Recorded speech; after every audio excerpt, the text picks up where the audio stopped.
tayo sa taas guys. Nakalimutan ko bumili na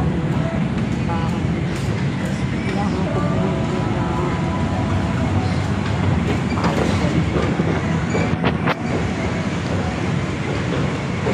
meron ako nakitang Pilipina. Nahiya pa siya sa akin. Yung mga ganun, minsan gusto kong intindihin o naiintindihan ko. Meron kasing gusto kong intindihin kung bakit sila ganun.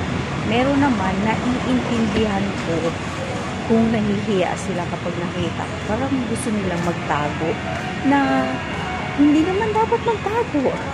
Kasi buhay niyo po yan at hindi po yung buhay ko. Sa inyo po yan, kayo po ang gumagawa niyo. So okay lang. Anong gagawin niyo? Okay lang yan. Kasi life niyo yan eh. Hindi ko naman yan life. At saka huwag kayong mahiya. Kung wala naman talagang ikahiya. Or minsan kasi takot. Kasi alam mo na kung bakit sila natatakot.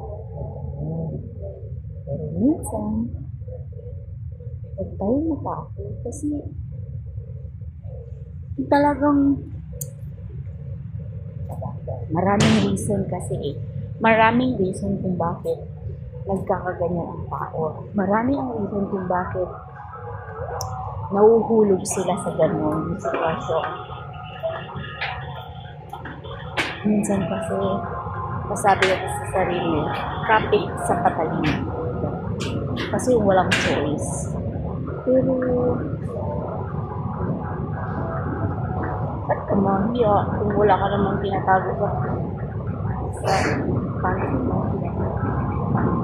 So, madalas yung nagpapit o yung mga asawa sa Pilipinas. Yung mga papansin ko. Pero para sa akin, pag nakikita ko ganyan, I don't know, okay lang yan. Like nyo yan. Choice nyo yan. Hindi ko choice yun.